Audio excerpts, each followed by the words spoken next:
Assalamualaikum warahmatullahi wabarakatuh. Saudaraku pemirsa MTA TV channel terpilih dimanapun Anda berada. Berjumpa kembali bersama saya Aldila Farah Elmira dalam program Anugerah.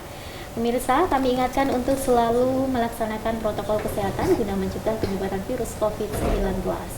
Nah, di sore hari ini saya sudah bersama narasumber dari Sekolah SLB YKAB Surakarta.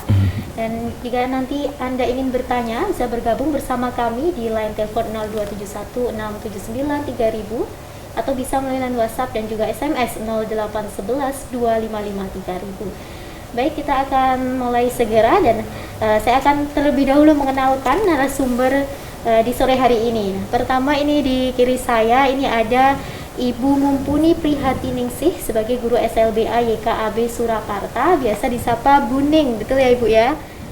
Kabar baik dan sehat Ibu? Alhamdulillah. Alhamdulillah. Nah, kemudian di samping kirinya ada Ibu Siti Mahmudah, biasanya dipanggil Ibu Siti. Bagaimana Ibu kabarnya? Alhamdulillah. Alhamdulillah sehat selalu ya Bu ya? Alhamdulillah. Alhamdulillah. Nah, di ujung sendiri ini ada Pak Santo Setiawan sebagai guru musik SLBA YKAB Surakarta, biasa disapa Pak Santo. Assalamualaikum Pak Santo. Waalaikumsalam warahmatullahi wabarakatuh. Kabar baik dan sehat nih Pak? Alhamdulillah. Alhamdulillah. Nah pemirsa, dua di antara narasumber ini merupakan seorang guru tunanetra. Nah sebelum kita berbincang terkait bagaimana semangat dua guru ini, akan terlebih dahulu saya ingin bertanya nih kepada Ibu Ning ya Bu ya. Nah ini kan Ibu Ning informasinya seorang guru di SLB juga merupakan guru dari Bu Siti dan juga Pak Santo begitu ya Bu? Iya. Nah, ini sudah sejak tahun berapa ini Bu? Tahun Bu Mudahnya atau saya yang kalau saya mengajar Ibu Mudah dan Pak Santo ini? Ya, saya berkecimpung di SLBA YKAB Surakarta sejak tahun 1982. Begitu lulus SGPLB, saya langsung masuk jadi tenaga honorer. Berarti ini sudah lama begitu ya Bu? Iya.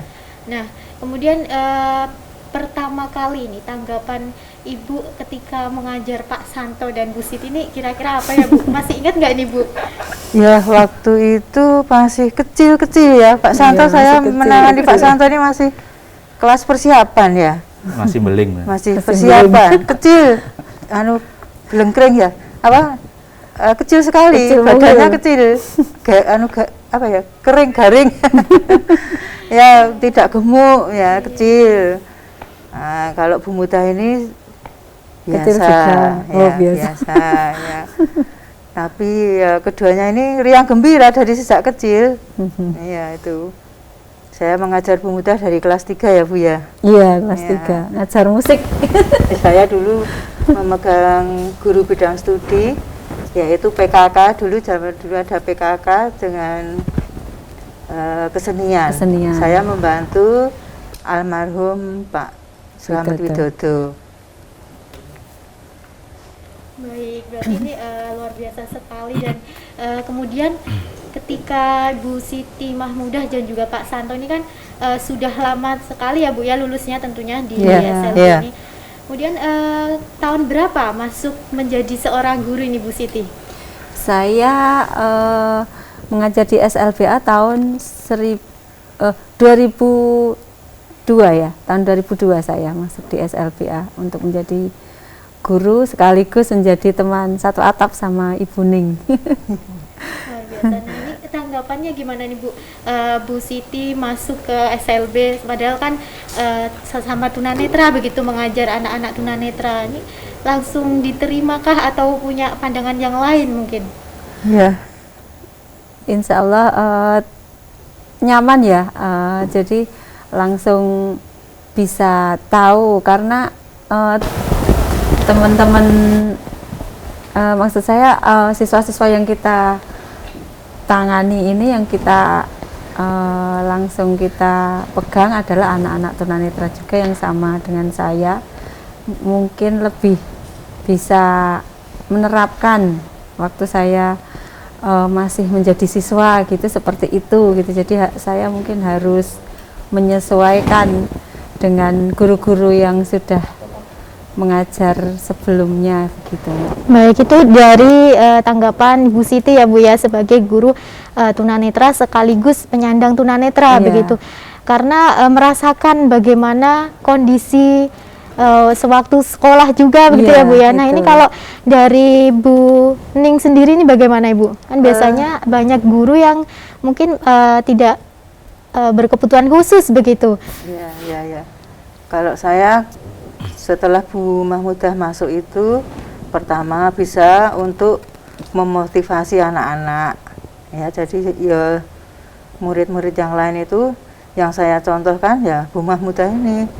Kamu harus betul-betul belajar dengan sungguh-sungguh. Nah, itu kemudian nanti kalau kamu sudah bisa jadi guru, kamu bisa masuk ke SLBA lagi. Nah, itu bisa untuk motivasi. Kalau dengan guru-guru yang lain ya, karena saya datangnya terlambat, di situ sudah ada banyak guru ya, saya biasa saja mengikuti alur mereka. Ya, saya juga ya senang. Saya kaget dulu Bu Mudah, Bu Mudah masuk sini. Ya, kembali ke kandang Bu Mudah. Iya. Berarti memang jadi, ini khusus umum ya Bu ya, siapapun boleh mengajar di SLB begitu ya? Iya. Kan lulusan dulu lulusan SGPLB kan. Memang latar belakang Bu Siti sebagai guru LB juga? Bukan. Kalau saya dulu ngambilnya pendidikan agama Islam, Fakultas Tarbiyah, jurusannya PAI di mana di Universitas Islam Bandung. Beda kalau Bu Mumpuni mungkin ini ya langsung dari SGPLB kemudian transfer ke PNS ya Bu nih. Ya, nah, untuk menjadi bagian PLB. Iya, PLB Fakultas, juga ambil S1-nya gitu. Baik, berarti memang langsung tahu Bu Siti masuk ini menjadi motivasi bagi guru-guru lain ya Bu ya, dan juga tentunya murid-murid yang ada di sana. Baik. Kalau untuk Pak Santo sendiri Pak, sejak kapan masuk di sekolah SLB AYKAB ini? Kalau untuk mengajar saya baru, Mbak. Baru itu kapan Pak? Baru berapa bulan ya? Baru berarti tahun ini ya? Pandemi kedua ya? Ini. Pandemi kedua ya? Mungkin bulan Februari kemarin ya, Bu. Saya masuk bulan Februari kemarin ya. Jadi masih baru bau toko ini. Ini guru musik ya Pak ya di SLB. Nah, apa sih Pak motivasinya ingin mengajar anak-anak SLB di tunanetra ini, kemudian mengambil dari bidang musik begitu? Yang pertama, saya itu ingin mengajak anak-anak itu menatap dunia melalui bermusik. Dalam arti, meskipun kita terbatas dalam ketunanetraan, tapi kita harus punya wawasan penuh dan bisa luas, terutama di bidang musik. Gitu tujuan saya. Menatap dunia melalui musik, gitu ya Pak ya. Baik. Nah, selain jadi guru sebelumnya, ini Pak, aktivitasnya di mana? Saya aktivitas aslinya itu ya pekerja musik ya, termasuk arranger. Jadi memang gitu, sudah lama di seni musiknya. Baik. Kalau untuk di bidang musik ini yang diajarkan kepada anak-anak, musiknya jenis apa Pak? Saya melihat kemampuan siswanya dulu. Jadi nanti saya arahkan siswanya itu mau kemana. Nanti saya bisa melihat dari, misalkan saya berikan suatu tugas, saya bisa melihat anak-anak itu dia inginnya mau musik apa dulu. Jadi saya nggak harus kamu harus bisa ini, kamu nggak.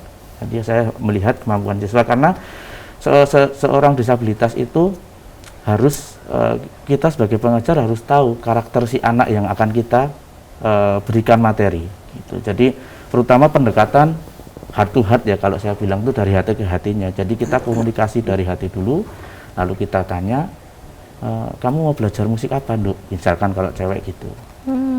Kalau cowok ya, kamu pengen musik yang bagaimana gitu. Dan ini Bu, emang sebelum Pak Santo ini masuk ya, kan baru juga nih tahun 2021 ini. Memang sebelumnya ada lowongan untuk mencari guru musik atau Pak Santo sendiri yang pengen mengabdikan begitu? Kebetulan itu guru musiknya kemarin meninggal karena berarti memang COVID. sudah ada sebelumnya. Karena kena COVID, kemudian saya tidak tahu informasinya Pak Santo itu dari mana kok ujuk-ujuk datang. kok masuk, masuk sini, nggih Bu. Ya itu saya juga dari masa juga. Nah, ini bisa dijelaskan lebih lanjut ini nanti. Iya, karena kan lama libur piketnya kan tidak setiap hari datang. Ya itu kok tahu-tahu Pak Santo udah masuk. Iya Pak, tadi Pak selain ingin mengenalkan anak-anak tunanetra itu mengenal dunia melalui musik, ini kenapa sih memilih SLBA YKAB? Atau karena memang dulu lulusan situ jadi saya juga lulusan situ, jadi muridnya Buning juga. Menetas dari situ juga. Dan kan anak-anak biasanya kalau setelah lulus dari situ mereka bingung mau ambil sekolah musik kemana. Nah, saya pengen anak-anak juga bisa merasakan bahwa bermusik itu indah juga gitu. Baik. Nah, selama beberapa bulan ini ya Pak ya, bagaimana tanggapan anak-anak di sana, siswa-siswinya ini? Wah, itu macam-macam Mbak. Saya pertama kali ketemu dengan siswa itu, ya pokoknya ada yang pertama itu protes dulu, yang kedua gini-gini Pak, macam-macam Mbak siswanya itu. Tanggapannya ada yang langsung, wah kok enggak dari dulu Pak, gitu. Ada yang gitu, ada yang dulu ngajarnya enggak kayak gini, sekarang kayak gini gitu. Jadi, memang berbeda dari guru musik yang lalu begitu ya. Beda, ya. Nah, kemudian bagaimana ini Bapak untuk istilahnya bisa menarik para siswanya agar Bapak bisa nyaman juga ngajarnya, mereka juga seneng begitu Saya Pak? lakukan apa yang mereka lakukan. Misalkan mereka sering teriak-teriak kan biasanya gitu. Saya juga duduk bersama dia, saya sama teriak-teriak. Nanti setelah kita capek, saya bilangin, nek teriak-teriak gini tuh capek enggak Dek? Kalau capek ngapain kamu teriak-teriak? Mendingan kita belajar gitu. Jadi kita harus duduk sama rata dulu dengan mereka. Jadi coro-corone menyatukan sinergi lah, biar kita chemistry-nya dapat dulu, baru kita memberikan materi. Jadi nggak harus langsung kamu harus belajar ini ya, besok Pak Guru tunggu, nggak mungkin bisa kalau untuk musik. Ya. Baik, sebagai seorang guru harus ini ya Pak, harus mengikuti kemauan anak. Mengikuti anak-anaknya dulu, karena materi musik itu kan memang diarahkan kepada kenyamanan si penerimanya juga gitu. Baik. Nah, kalau tadi Bu Siti memang sebelumnya berlatar belakang mengambil pendidikan gitu ya Bu ya, sekolahnya. Kalau Pak Santo ini memang sebelumnya juga mengambil dunia permusikan, belajar dari mana ini Pak? Lulusan SMA Mbak. Di kalau SMK belajar 8. musiknya dari mana? Di SMK, kalau saya musik sejak dari kecil, terus saya SMA-nya di SMK 8, SMKI kalau dulu orang tahu itu ya. Kalau Pak Santo sendiri, selain tadi ingin mengenalkan musik, mengenal dunia begitu, kalau dari Pak Santo sendiri, apa Pak motivasinya kemudian menyukai musik begitu? Ya itu sudah gimana ya, caranya teman saya itu Mbak, musik itu Mbak. Sudah menjadi sahabat sendiri. Saya sejak kecil gitu, dan bisa menuntun saya, bahkan sampai saya bisa ketemu dengan Buning sama Bu Mudah lagi, itu ya awalan dari musik juga kan. Baik, nah ini Buning, apakah Bu Siti dan juga Pak Santo ini merupakan dua dari guru tunanetra yang ada di SLB atau ada yang lain juga Bu? Yang seperti Bu Siti dan juga Pak Santo? Ada, itu Pak Rasino. Ya. Kemudian ini Bu, untuk mengajar, teknik mengajar ini kan tentu tidak sama begitu ya Bu, antara Buning dengan Pak Santo, dengan Bu Siti. Nah ini apakah dari sekolah ini yang menyesuaikan guru-guru atau memang ada aturan-aturan tertentu yang harus diterapkan setiap gurunya? Ya kalau masalah metodenya sama, kalau masalah metodenya sama. Tapi penanganannya kan berbeda. Saya dengan Pak Santo berbeda, saya dengan Bu Muda berbeda. Punya trik khusus, punya pendekatan sendiri-sendiri.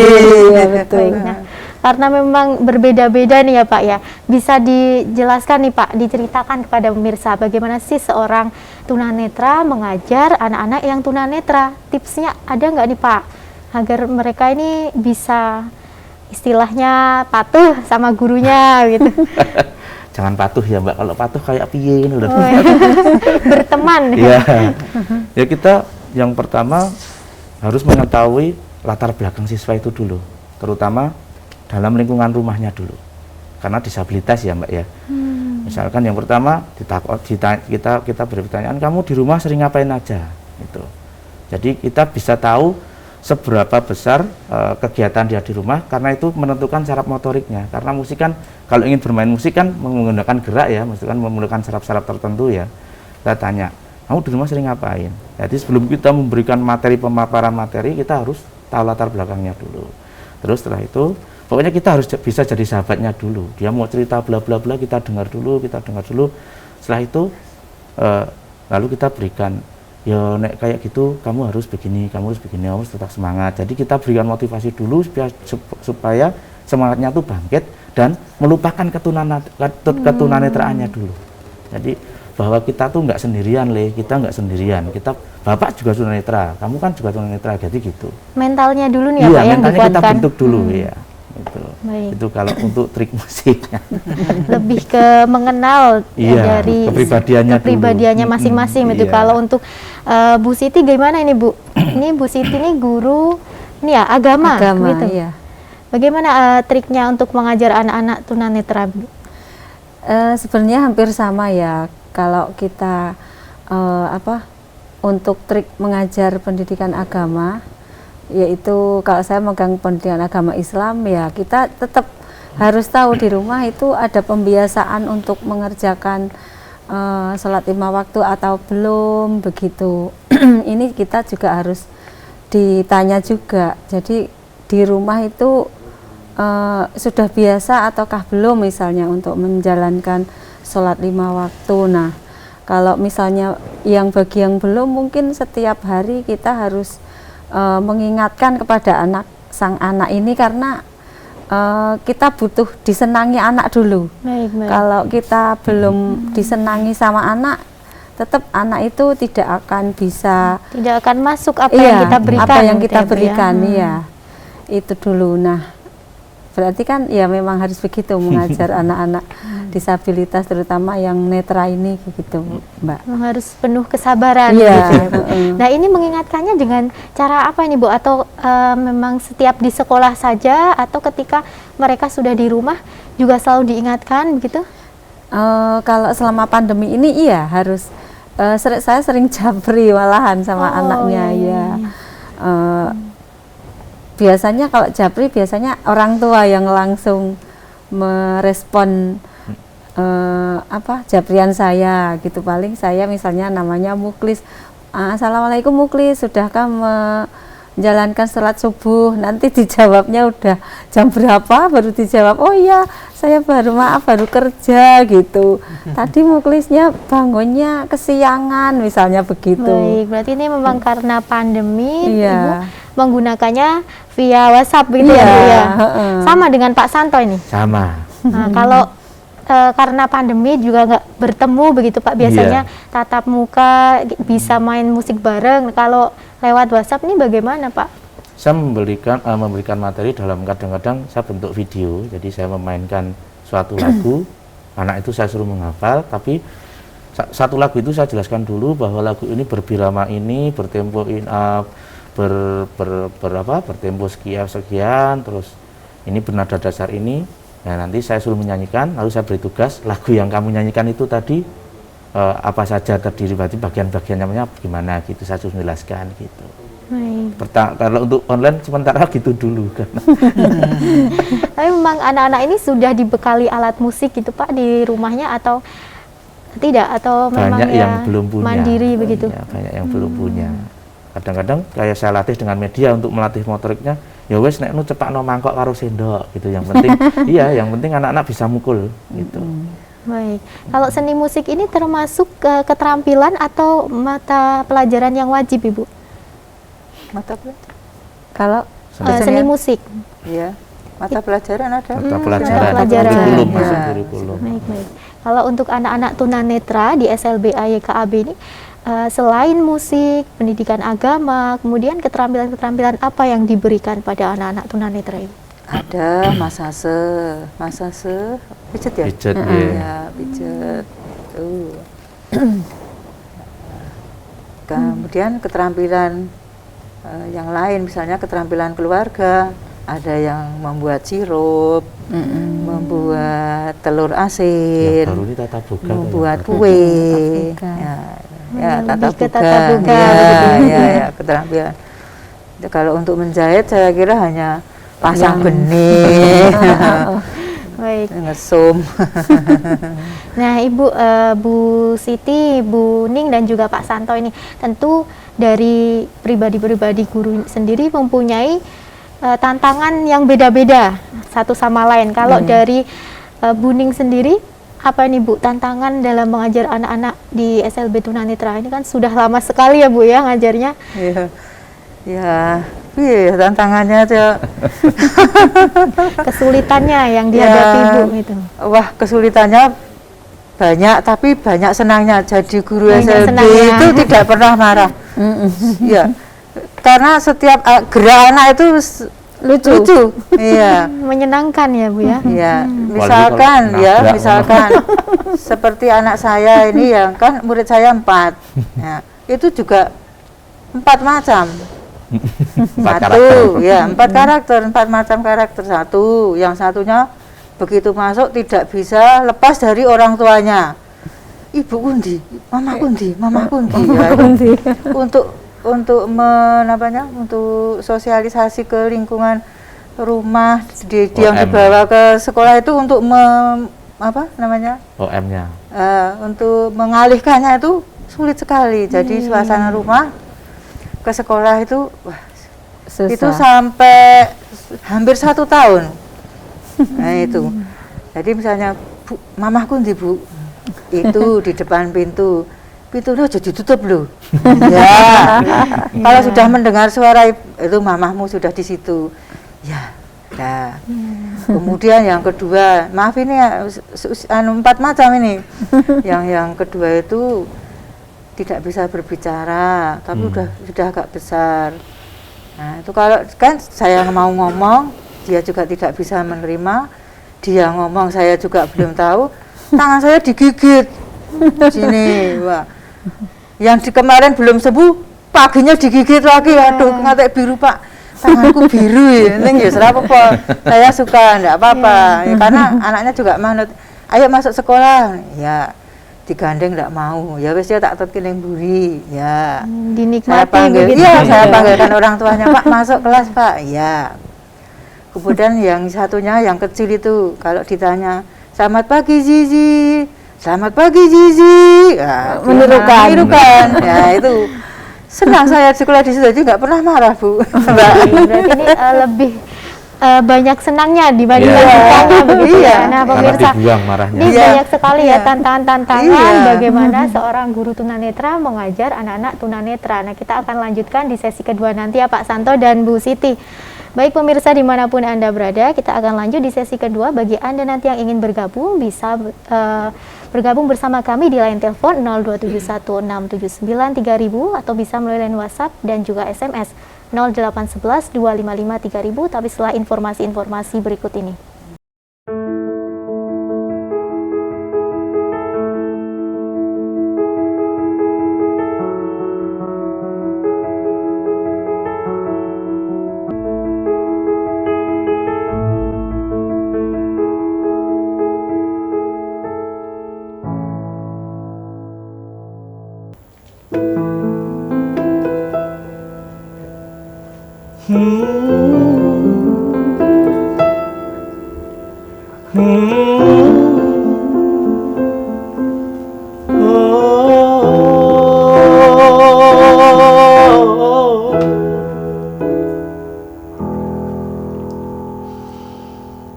Tiada Tuhan yang berhak disembah melainkan Dia yang hidup abadi, yang terus-menerus mengurus makhluknya, tak sedetik pun tiada terlelap.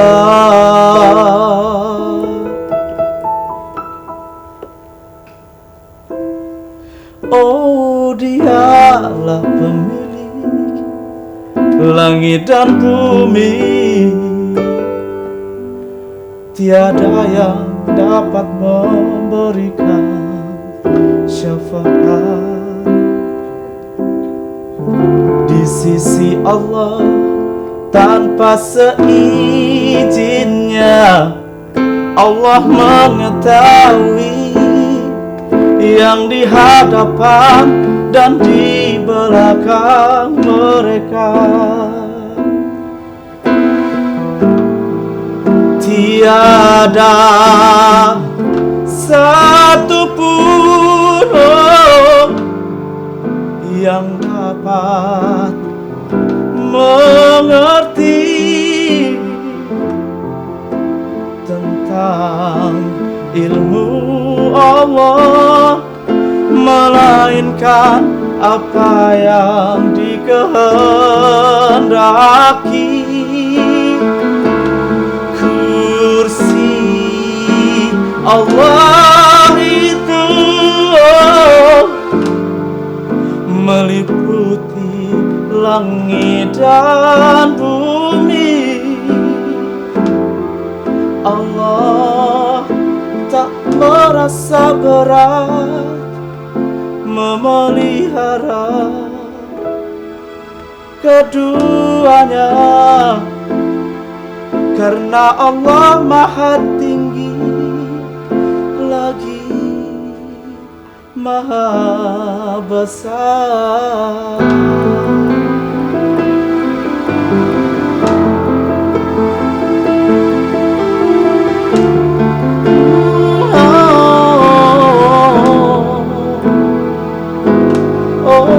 Dialah pemilik langit dan bumi, tiada yang dapat memberikan syafaat di sisi Allah tanpa seizinnya. Allah mengetahui yang di hadapan dan di belakang mereka.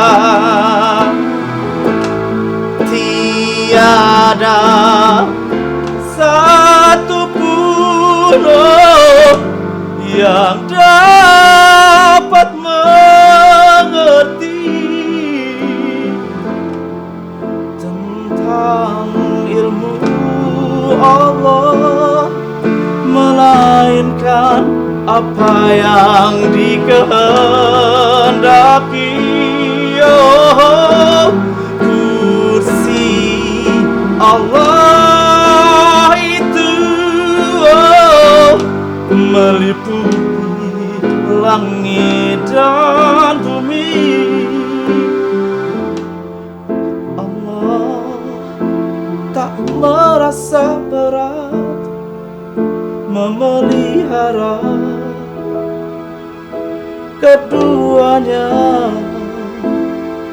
karena Allah maha tinggi lagi maha besar.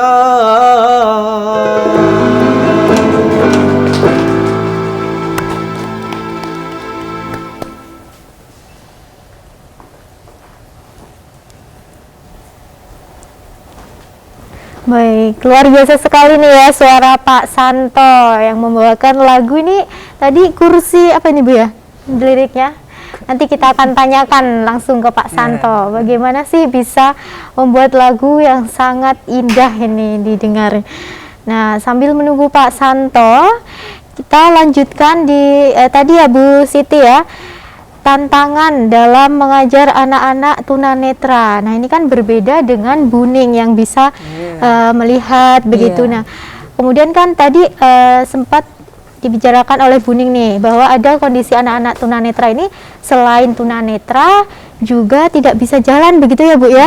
Nah, kalau Buning kan mungkin bisa membantunya karena memang melihat begitu. Kalau untuk Bu Siti nih bagaimana Bu menghadapi anak-anak yang seperti ini?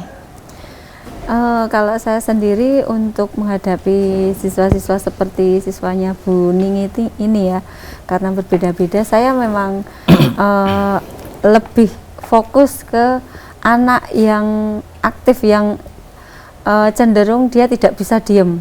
Jadi saya selalu di depannya gitu. Jadi kemana dia mau kemana gitu, tangan saya selalu megang dia gitu. Dengan sentuhan begitu ya, dengan Bu, ya? sentuhan ya. Meskipun yang lainnya juga sesekali saya pegang gitu. Karena kalau tidak dengan begitu saya tidak tahu mereka ini lagi ngapain gitu. Jadi mesti saya sesekali saya cek, saya raba, saya pegang ini anak ini baru ngapain gitu, benar-benar duduk atau lagi lesehan di bawah. Kadang-kadang kan anak ada yang gitu, kita lagi megang satunya malah duduk di bawah. Nah, dan kita nggak tahu nih anak ini kemana, ngapain begitu ya, Bu. Nah, jadi kita harus sering ngecek satu persatu gitu, manggil gitu, misalnya Anita, Yuanita, ya Bu, oh ya anaknya suaranya kan ini ya suaranya juga bisa dijadikan ini, kalau dia ada di kursi atau di bawah gitu kan kedengeran gitu.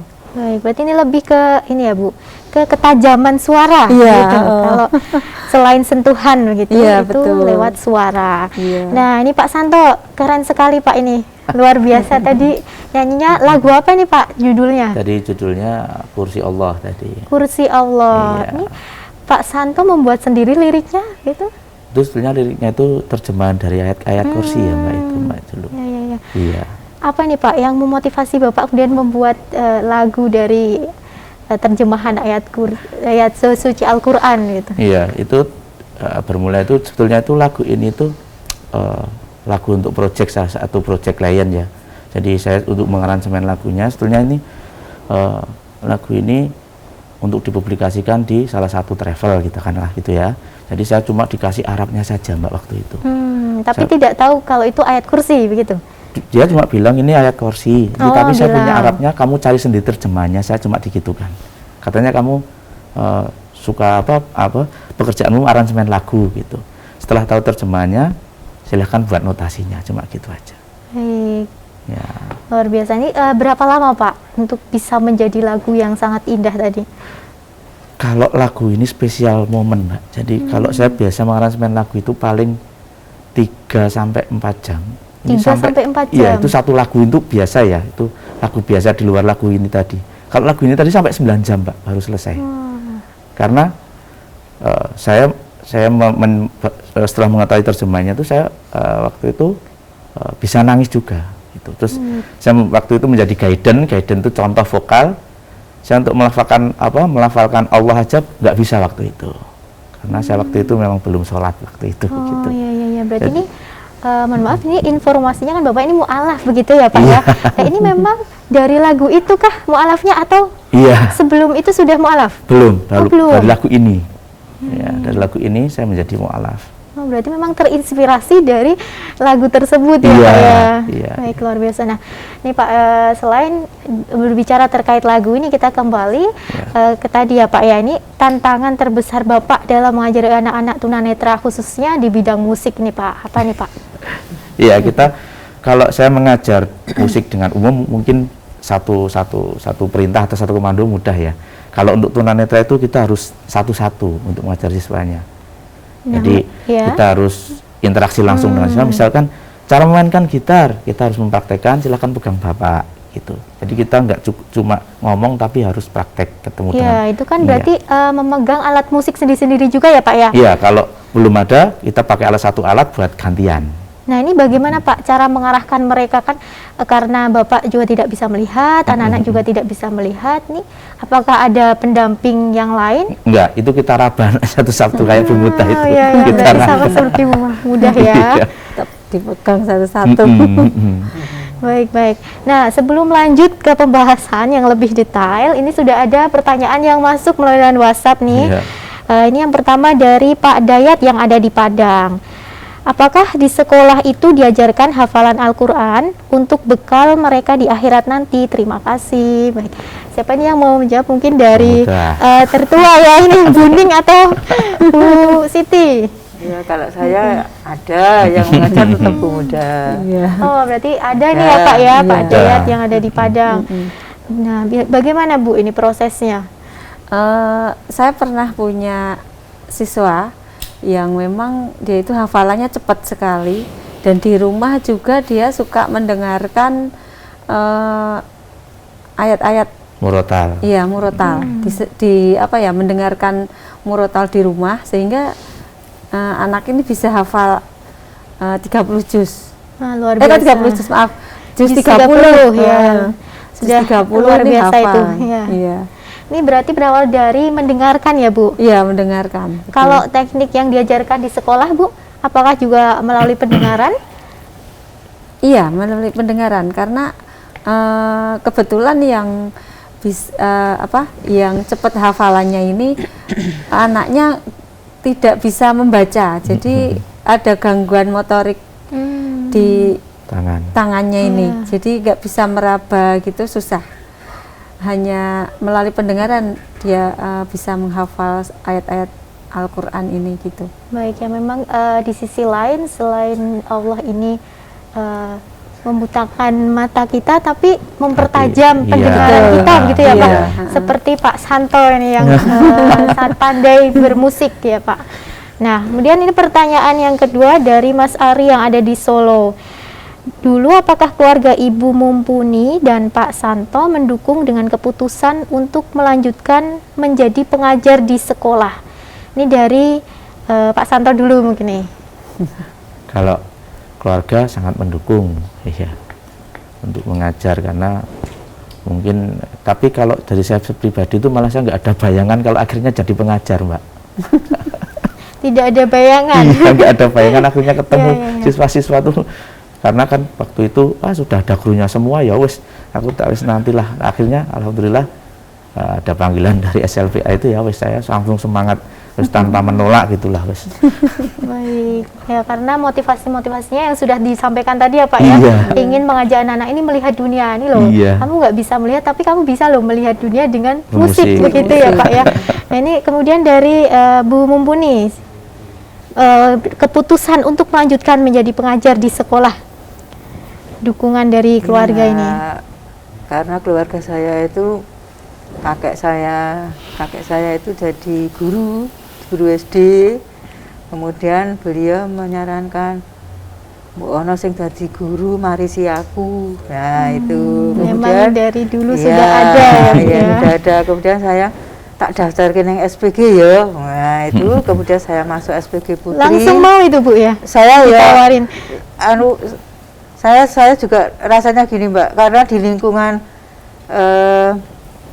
Karang Taruna itu semuanya, maaf ya, itu sekolahnya di SMA Teladan, SMA 6, SMA 7. Yang SPG itu hanya saya sendiri. SPG Muhammadiyah Putri itu kalau libur kan hari Jumat. Lah iki sekolah sing prei kok dina Jumat gur siji. Ya itu. Tapi itu saya tidak masalah, karena saya juga sudah siap. Ya memang saya juga ingin mewarisi kakek saya. Nah itu yang wis gelem, nek wis gelem kok tak daftarke. Baik, Nah, kebetulan kepala sekolahnya dari itu keluarga dulu ya Bu ya? Iya, dulu kepala sekolahnya SPG itu dulu muridnya kakek saya. Jadi saya teman dekat istilahnya. Akhirnya saya ya klop, saya juga mau. Kakek saya ya wis setuju, ya sudah. Ya dari situ saya juga mengidolakan guru-guru. Waktu saya sekolah juga ternyata senang jadi guru. Akhirnya saya juga memutuskan untuk bisa merasakan ya Bu ya, tadi Ibu bilang ini menyenangkan. Saya senang. Lucu. Baik, kalau dari Bu Mahmudah mungkin nih, Bu Siti, mohon maaf nih. Bu Siti, bagaimana dukungan dari keluarga ini Bu untuk bisa menjadi pengajar? Dulu sebenarnya saya juga nggak nyangka kalau saya akan menjadi pengajar. Dulu itu memang saya itu sekolah kan sebenarnya dari keluarga nggak tahu itu sebenarnya entah kurang mendukung atau takut saya itu nanti kenapa gitu dari keluarga. Karena saya dulu dari SLB, dari lulus SD itu saya pengen melanjutkan ke MTS ya ketunis di Jogja, itu pun saya tidak bilang sama keluarga karena saya baru bilang saya pengen melanjutkan ke ya ketunis, nggak usah jauh-jauh, sekolah di Solo aja, di sana juga ada SMP-nya, tapi saya pengen belajar agama lebih mendalam, karena saya pikir di SLB YKAB ini kan tidak ada bimbingan sholat, tidak ada bimbingan baca Al-Quran gitu, nggak ada, cuma karena sekolah umum SD-nya itu bukan SD khusus ya, maksudnya bukan SD MI atau apa gitu, bukan. Jadi saya pengennya begitu gitu. Nah, orang tua tidak boleh itu karena jauh, alasannya begitu. Terus karena saya khawatir Bu ya. Kayaknya khawatir gitu. Terus akhirnya saya diam-diam ke sana sama kakak. Terus kakak saya sudah saya suruh jangan bilang sama bapak gitu. Terus akhirnya sampai ke sana, terus SMA-nya saya nggak disuruh ke Solo, suruh pulang lagi, saya nggak mau, pokoknya mau di Jogja. Mau daftarkan tadinya pengennya di Muhammadiyah 3. Bapak saya tidak mau mendaftarkan, terus pas saya daftar terlambat, udah nggak dibuka lagi, akhirnya saya melanjutkan di MAN 2 Sleman, kalau dulu MAN 5 sekarang menjadi MAN 2. Masih ada sangkut pautnya dengan agama. Iya, saya disuruhnya ke Solo. Di Solo itu dulu SMA-nya cuma SMA BK ya Bune. Iya. Nah itu saya nggak mau di sana itu Pak, cuma SMA BK umum rapopo, yang penting cedak gitu. Udah saya nggak mau lagi, terus pokoknya saya nggak pulang. Baik, gitu. berarti ini poin utamanya memang karena jarak yang jauh begitu ya Bu. Berarti untuk mengajar, untuk di dunia pendidikan memang mendukung orang tua. Iya. Setelah saya nyaman ya orang tua juga ternyata nggak apa-apa gitu. Dan sekarang juga sudah menjadi guru yang sangat luar biasa buat para Alhamdulillah. siswa begitu. Nah ini pertanyaan selanjutnya masih sama dari Mas Ari. Mohon maaf Ibu Mahmudah dan Pak Santo adalah seorang tunanetra, kemudian menjadi seorang guru. Apakah saat itu ada yang mencemooh begitu? Dari Pak Santo?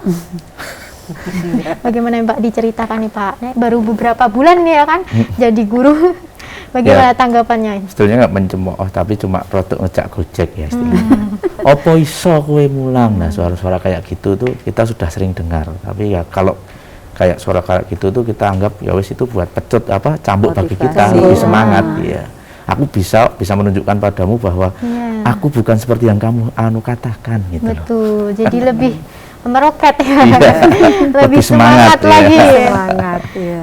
Berarti memang ya istilahnya adalah ya orang-orang seperti itu. Iya, karena cuma saya dari kitanya sendiri. Di luaran kan memandang disabilitas tuh cuma ada satu kata Mbak, opo iso, mereka cuma gitu. Ya, jadi cuma opo iso. Mungkin cuma gitu, karena gitu ya. memang disabilitas itu di masyarakat memang belum sepenuhnya diterima, belum loh ya, bukan nggak tahu, belum sepenuhnya diterima, jadi masih ada engko mesake gitu, itu hal yang wajar. Gitu. Jadinya pemirsa, jadi jangan pandang bagaimana disabilitasnya, apa kecacatannya, tapi siapa dia, apa kemampuannya, begitu ya Pak ya. Betul. Baik, kemudian ini untuk Bu Mahmudah ini, bagaimana Bu? Apa sama juga dengan Pak Santo? Waktu awal mula mengajar? Kalau waktu awal mula mengajar, ini pas saya mengajar di SLB ini kan langsung CPNS ya Mbak. Jadi nggak melalui honor dulu seperti Mas Santo gitu, enggak. Jadi emang awal mulanya langsung mendaftar ke CPNS dulu gitu ya? Daftar CPNS, delalah. Saya tadinya memang ini SK saya tadinya mau di Jakarta, terus saya bilang ke orang tua nggak boleh, terus saya langsung nyusuli ke Kemenak Pusat. Alhamdulillah saya di YKAB ini dikasih surat sama Ibu Kepala Sekolah, Ibu Kus Tantiah, bahwa di YKAB ini membutuhkan guru agama. Waktu itu kan guru agama udah mau pensiun gitu, terus dikasih surat. Kalau orang dulu bilangnya surat sakti apa gimana gitu. Nah dengan surat itu akhirnya saya boleh kembali ke Solo gitu. Akhirnya ya bisa gitu di SLB. Tapi waktu saya menerima CPNS pun orang-orang pada umumnya itu kayak nggak percaya kalau saya itu Kaget. bisa CPNS gitu. Apa mungkin gitu, soalnya saudara saya yang laki-laki aja nggak PNS gitu. Pandangan mereka orang awas aja, orang normal aja susah untuk mendapatkan Betul. CPNS, apalagi orang seperti saya. Nah ini Nah, sebenarnya apa sih yang nggak mungkin gitu ya, Bu? Itu semuanya bisa kok ya, asal kita usaha ya. Usaha dan juga doa. Betul. Nah ini mohon maaf Ibu Siti dan juga Pak Santo nih, sejak kapan sih Pak ini menderita istilahnya tunanetra begitu, atau memang dari sejak lahir kah, atau karena sebuah kecelakaan atau bagaimana? Siapa dulu nih? Pak Santo dulu. Saya sejak kecil, Mbak. Iya, sejak kecil. Sampai orang-orang tuh kalau ngatain saya itu kan nama saya Santo ya. Itu saya, wah Santo pas karo jenenge ya, urip pisan wae wuto ngono tadi. Jadi saya sejak kecil dulu waktu itu masih low fashion. Low fashion itu kalau dalam dunia ketunanetraan itu masih punya daya penglihatan sedikit ya. Saya sampai umur 30 masih bisa tahu warna uang itu gimana, warna hijau gimana, lalu nanti umur 30 baru total, Mbak. Baik, berarti ini memang sejak kecil ya Pak ya? Iya. Nah, bagaimana proses Pak Santo ini bisa kemudian ikhlas, sabar, ya ini anugerah dari Allah tuh seperti ini saya gitu, bisa bangkit sampai sekarang nih Pak? Ya karena dulu motivasi teman-teman di kampung juga waktu kecil memang sering menerima bulian ya kalau sekarang itu, tapi semakin besar almarhum bapak itu selalu menanamkan bahwa kamu itu berbeda dengan teman-teman, tapi kamu harus bisa mampu sejajar dengan mereka. Bapak selalu memberikan motivasi seperti itu. Awalnya bapak juga nggak menerima, saya nggak boleh main, nggak boleh keluar, nggak boleh kenal sama teman-teman. Lalu setelah itu lama-kelamaan bapak membolehkan, dan dari situlah saya bisa bahwa saya ini berbeda dengan mereka, karena saya coba, Mbak, itu pengalaman yang paling gayeng, unik tapi pahit. Jadi saya nekat naik sepeda ondal kecil itu, ya toh, saya antar ngebut nyemplung kalian, blur. Nah itu wes, nah itu loh orang tunanetra. Kalau orang dulu bapak ngomong tuh orang buta kayak ono kuliane ra nabrak gitu. Ya, itu. Baik, berarti memang dari orang tua yang memotivasi dan juga diri Pak Santo ini yang selalu berpositif thinking gitu ya. Nah kalau untuk Bu Siti, gimana Bu? Apa memang juga sama sejak lahir? Saya mulai umur 3 tahun itu menurut cerita orang tua saya itu saya awalnya panas tinggi, terus dibawa ke mantri ya kalau zaman dulu itu, bukan ke dokter tapi ke mantri. Terus sama mantrinya itu ditanya ibu saya, Bu, ini mau disuntik apa enggak? Ya langsung gitu. Ya orang tua kan taunya kalau disuntik itu sembuh gitu ya. Ternyata setelah disuntik itu sampai rumah 1 sampai 2 jam langsung saya itu step gitu. Terus udah gitu panasnya enggak turun, dibawa ke rumah sakit ke Salatiga. Di Salatiga kan dulu rumah saya itu di Boyolali, daerah terpencil ya. Terus yang paling dekat ya Salatiga itu. Di sana sampai 6 bulan katanya nggak sembuh. Akhirnya dibawa pulang. Kata orang tua saya, hidup atau mati anak saya mau saya bawa pulang gitu. Ya, terus akhirnya itu. Dan gimana Ibu ini sampai saat ini bisa menerima keadaan Ibu dari Allah ini seperti ini begitu? Iya, saya memang sudah alhamdulillah sudah bisa menerima kenyataan ya, meskipun orang tua waktu itu mungkin pengennya anaknya tetap bisa seperti kakak dan adiknya, seperti saudara-saudaranya, dan orang tua juga sudah berupaya semaksimal mungkin, sudah dioperasi 3 kali juga tidak ada hasil. Akhirnya ya sudah, saya juga sudah yang menerima. Terpenting memang sudah ada usaha sebelumnya ya Bu ya. Iya, betul. Mau bagaimanapun hasilnya, kita sebagai manusia harus selalu menerima gitu ya Pak Santo dan juga Bu Ning gitu. Ini banyak sekali yang bisa digali dan menginspirasi banyak orang di luar sana, tapi sayangnya waktunya sudah berakhir ini, Pak Santo, Bu Siti dan juga Bu Ning. Terima kasih sudah hadir di sini, menginspirasi banyak orang. Kita bisa bertemu lain kesempatan gitu ya Pak Ibu ya. Assalamualaikum warahmatullahi wabarakatuh. Waalaikumsalam warahmatullahi wabarakatuh. Baik pemirsa dimanapun Anda berada, usai sudah perjumpaan kita dalam program Anugerah, kita akan jumpa lagi di minggu depan, tentu dengan orang-orang yang menginspirasi kita semua, yang membuat kita lebih mensyukuri nikmat Allah, menghadapi kehidupan ini dengan baik. Nah, saya Aldila Fara Elmira, mohon undur diri. Assalamualaikum warahmatullahi wabarakatuh.